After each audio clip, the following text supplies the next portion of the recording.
Oke, kita sekarang akan belajar tentang imperatif.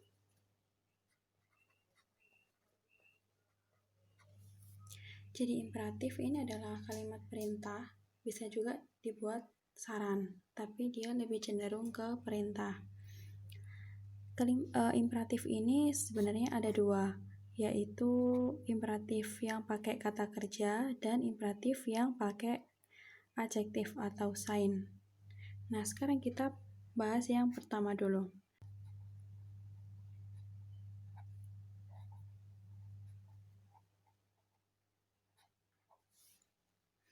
Yang pertama adalah imperatif bentuk si. Imperatif bentuk si ini yang kita biasanya pakai, yaitu susunannya verben dalam bentuk infinitif plus si. Contohnya esensi, das Brot. Terus bisa juga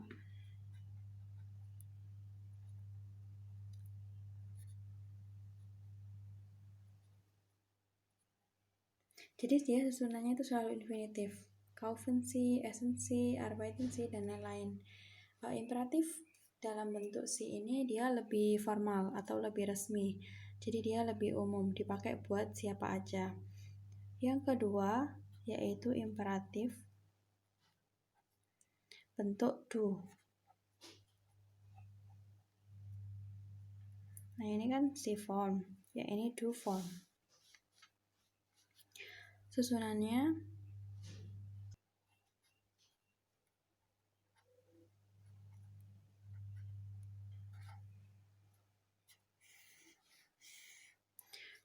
adalah stem verb plus object. Stem verb ini maksudnya kata dasar. Kata dasar plus object. Jadi dia nggak perlu pronomen kayak ini. Langsung aja. Gimana kita nyari stem verb ini? Cara nyarinya yaitu dengan kita cari konjugasinya do. Misalkan kaufen,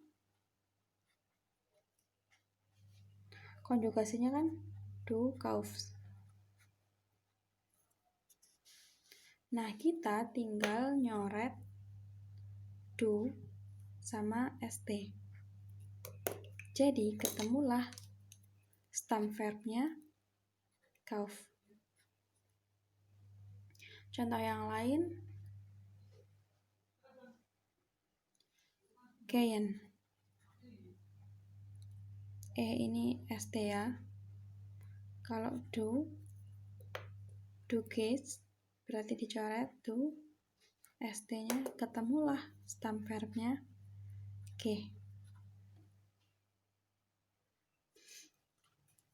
Nah, kita bisa pakai ini stem verbnya. Tapi ada satu lagi bentuknya, yaitu stem verb plus e. Jadi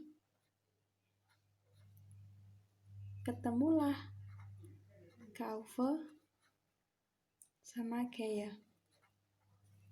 Jadi ada dua versi yang ini sama versi yang ini. Terserah, mau pakai yang ini boleh, yang ini juga boleh. Salah satu aja. Contoh kalimatnya, kauf die Tasche. Belilah tas. Bisa juga pakai kaufe die Tasche.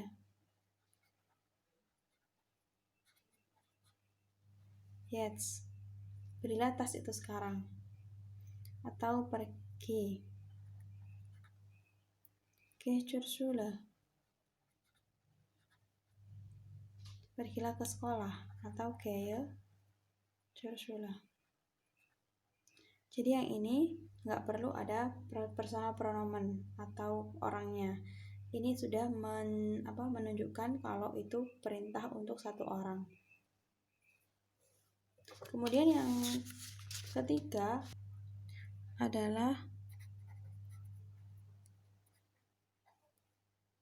bentuk ir. Bentuk ir ini dia untuk orang lebih dari satu dan nggak formal. Contohnya untuk ketua kelas ke teman-teman yang lain, atau guru ke murid-muridnya, atau orang tua ke anak-anaknya. Jadi audiensnya itu lebih dari satu.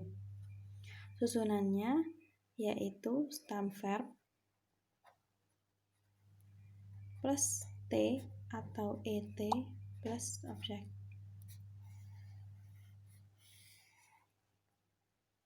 Nah, T atau ET ini kita pakai konjugasi dari ir. Jadi misalkan kaufen, konjugasi dari ir adalah kauft. Ir kauft. Tinggal coret irnya, ketemu deh kauft. Atau common berarti kommt. Tinggal coret irnya, ketemulah kommt. Nih kan, balik lagi T atau ET. Contoh kalimatnya,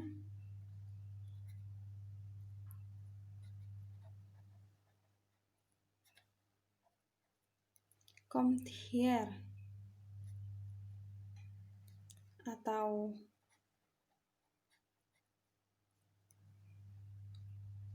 kauft der Reis, bitte, tolong belikan nasi. Jadi ini juga sama kayak do, nggak perlu ada personal pronomen, nggak perlu pakai ir lagi. Gitu. Nah itu tadi imperatif pakai verben, tapi ini verbennya masih gampang-gampang. Sekarang kita pakai trennbare verben. Gimana kalau kata kerja itu adalah kata kerja trennbar? Nah, kata kerja trennbar itu kan ada prefix kan? Gampang aja, itu dia tinggal ditaruh di akhir. Misalkan zuordnen, prefixnya adalah zu. Contoh kalimatnya menjadi ordnen Sie zu. Di paling akhir kan. Terus contoh yang kedua, mitbringen, membawa. Kita pakai susunan yang do ya. Bring das Brot mit. Contoh yang ketiga, anfangen. Anfangen ini memulai. Kita pakai susunan yang ir, berarti fangt. Die Party jetzt an. Fangt die Party jetzt an. Mulailah pestanya sekarang. Nah, itu tadi adalah imperatif yang pakai verben atau kata kerja. Jadi ada tindakannya, disuruh ngapain itu jelas. Sekarang kita pindah ke imperatif mit sein. Jadi imperatif mit sein ini adalah kalimat perintah yang nggak ada kata kerjanya, alias pakai adjektif. Jadi contohnya misalkan kalau di bahasa Indonesia itu kita sering dengar hati-hati di jalan ya.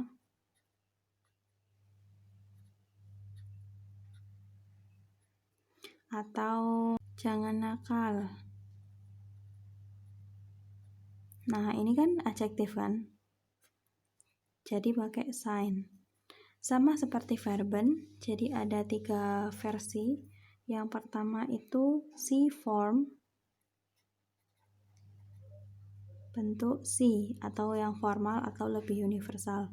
Rumusnya adalah sein plus si plus adjektif. Ini sein ini wajib. Contoh kalimatnya,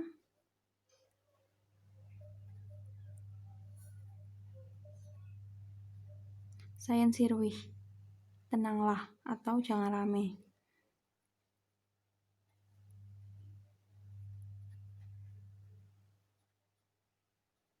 Seien Sie vorsichtig. Hati-hati di jalan ya. Nah, susunannya tuh gampang banget. Kayak gini, seien plus Sie plus adjektif. Yang kedua yaitu do form. Jadi ini dipakai untuk temen, satu orang aja temennya. Susunannya adalah sei plus adjektif. Nggak pakai personal pronomen.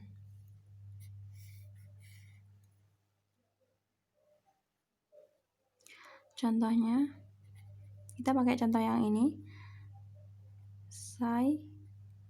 Kok plus sih? Sei ruhig.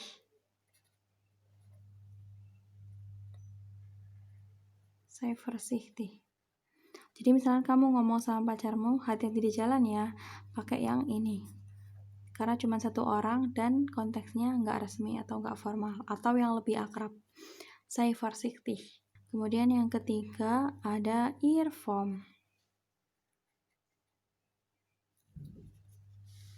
Jadi ihr form untuk lebih dari satu orang, sama seperti yang di verben tadi, misalkan untuk guru ke muridnya atau orang tua ke anaknya. Susunannya seid plus adjektif.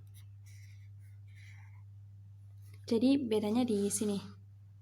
Kalau si itu seien pakai si, kalau do itu sei nggak pakai personal pronomen, langsung sei adjektif. Kalau yang ihr itu seid plus adjektif. Contohnya hampir sama kayak yang tadi, kita pakai contoh yang ini. Berarti seid ruhig. Seid vorsichtig. Jadi misalnya kamu ngomong sama teman-teman sekelas nih, kan banyak tuh pendengarnya kan, berarti pakai yang ini. Seid vorsichtig. Kalimat perintah bisa diperhalus dengan penggunaan kata bitte atau mal. Bitte atau mal bisa diletakkan di depan, bisa juga diletakkan di akhir. Contoh kalimatnya, bitte sehen Sie die Bilder. Bitte ini ada di depan. Contoh kedua, schau mal, die Blumen sind sehr schön. Malnya ada di belakang dari schau mal, artinya lihatlah, die Blume, bunganya sangat indah. Yang ketiga, gib mir das Wasser bitte. Bitte-nya ada di akhir kalimat, artinya tolong berikan aku air.